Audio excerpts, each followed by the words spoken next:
Thank you, Sam. This is exactly what I didn't want was cheerleaders at the front, but cheers, Richard.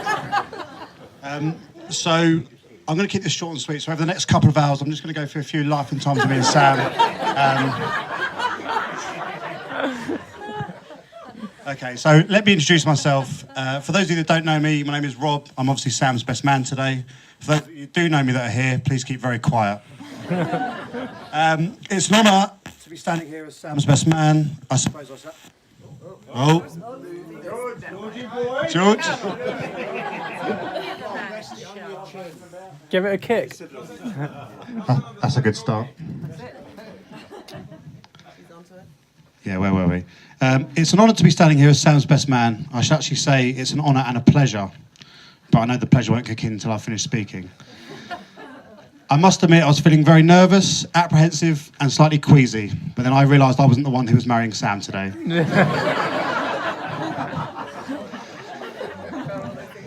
Seriously though, I'm delighted to be here to celebrate this special day. My first thank you, I know Sam said he was going to do the thank yous, but I have to extend a very big thank you to Jenny and Al, particularly on behalf of all the British contingent that are here today. Since we've all arrived, made us feel very welcome, very special, and very much part of the wedding. So for that, I thank you, and I think a little round of applause would be nice.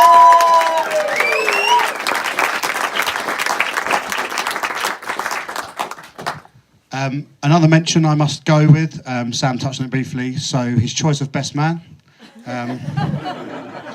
which, don't get me wrong, you made the right decision, don't worry about that. But, I'd like to just have a little round of applause for the guy at the end of the table, Lawrence. Narrowly missed out, second place isn't all the worst place, mate, you've done well. But seriously, Lawrence has been a great help this week. He's been supporting of me for my big, he's been supporting Sam for his big day. But can I just have a round of applause for Lawrence, because he has put in a shift this week, so thank you, Lawrence.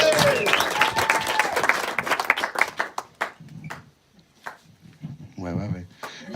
Oh yeah, bridesmaids, very important bit. I have to mention the bridesmaids, Amy and Brianna. Having been here, I've only been here in Queenstown for about 4 days, but I've seen the effort you've put in. You've been there for Jules when she most needed you.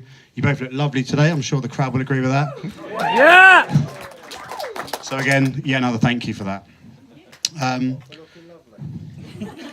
Well, Richard, if you're not looking lovely, you're not going to get a thank you. As simple as that. However, the bridesmaids come second only to the beautiful blushing bride, who is, I'm sure you'll all agree, looking simply stunning today. As opposed to Sam, who just looks simple and stunned.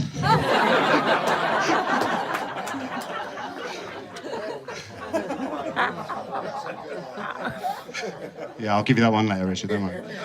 But I must say, Jules, you look wonderful today, and I personally must thank you for agreeing to take on the challenge of marrying Sam. From having met you and spent time around you, I couldn't think of anyone more suited to Sam. You truly are the one for Sam, and you certainly have my approval, for what it's worth.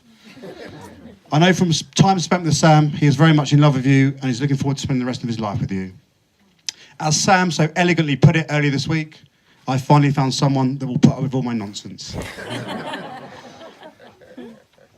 So, when Sam asked me to be his best man, naturally I had many questions. Was I the best that he could do? Had anyone dropped out? Had anyone said no? Most importantly, could I turn down an all-expenses-paid trip to New Zealand? Well, no.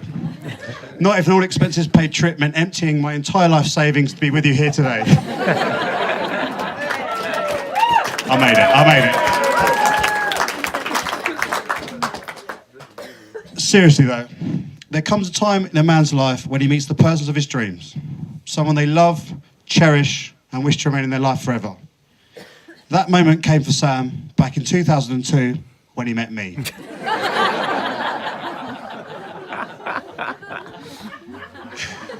Sorry, Jules. You're number one now, I promise.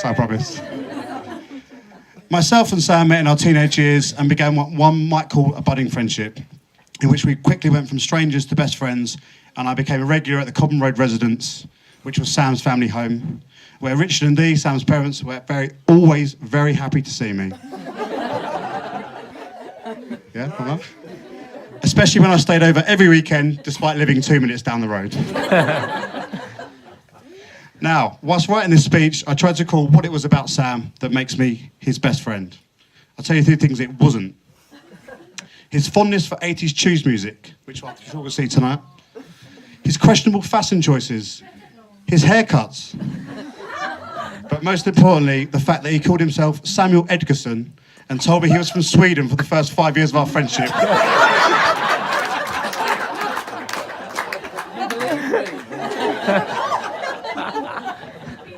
That's true. It's very true. He even bought a Sweden top as well to make the lie believable. So I've known Sam for the best part of 16 years. We met at college and our friendship blossomed. We have done a lot together, but particularly the college years were very key in making me and Sam friends. It led to us being voted at the end of the college awards the best male duo. I don't know if you remember that, Sam? Still got the trophy. Deserved award, yeah, for sure. Which is probably why we truly believed one day we would star in our very own comedy TV show as a TV double act. As you can tell from the speeches so far, that day is still a very long way off. One thing that we have bonded over through the years is our love of football, which I'm told is a very risky thing to mention in the rugby territory of New Zealand. So the locals tell me, apparently. I'm living very dangerously out, don't worry. I remember a couple of years back at home, we were playing for a local team. I was the manager of the football team. I had a struggling football team. We weren't winning many games. I needed a really good defender to come in and stop us conceding goals. Sam, ever the modest man, told me that he was the answer to my prayers. So after a summer of trying to find a good defender, I settled on Sam. So I signed him up for the team and he assured me he was the answer to the problem. So there we were, first game of the season, 20 minutes in, losing 4-0. Sam at fault for all 4 goals. So I had to make quite a tough decision as a best friend, but also as a manager. I substituted Sam off straight away. We ended up losing 10-1 that day. And in typical humble fashion, Sam declared, well, it was only 4 when I went off. Who are you blaming for the other 6?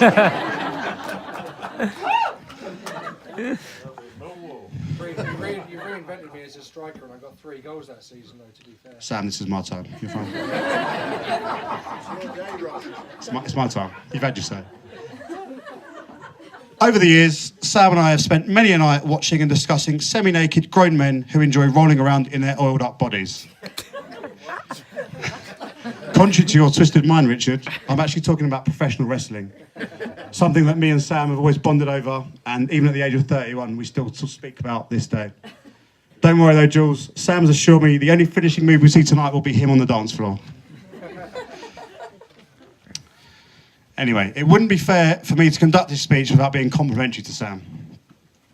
Steady on, people, I might lose it here. He is genuinely one of the most kind, intelligent people I know. We have shared some great times together through the years. He's been a great friend to me, and he's certainly helped me through the very bad times I've had in my life. So for that, I thank Sam. So can we just have a little quick toast to Sam as my best friend?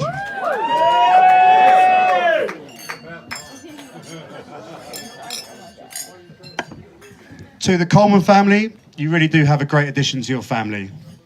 And no, Sam hasn't paid me to say that part. I'm immensely proud to be his best man, and today is a memory I will never forget.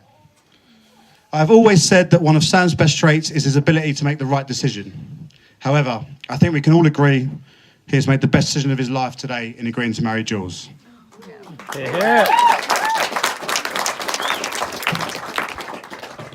Of course, marriage for everybody is a major adjustment. For example, before today, as a smart single man, Sam had the answers to everything. Now, as a married man, he has the answers to absolutely nothing. Well said. Thanks, Jules. Marriage is not about finding a person you can live with. It's about finding someone you cannot live without. And my best friend has certainly found that. Ladies and gentlemen, could we ask you to be upstanding? To love, to laughter, to happy ever after. Ladies and gentlemen, please stand and raise your glasses to the newly married couple, Mr. and Mrs. Edgar.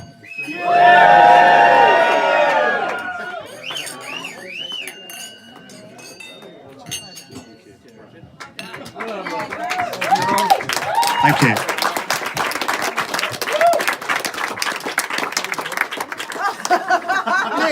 Oh my I can be bribed. I can be bribed. I quite Too like slow. these ones.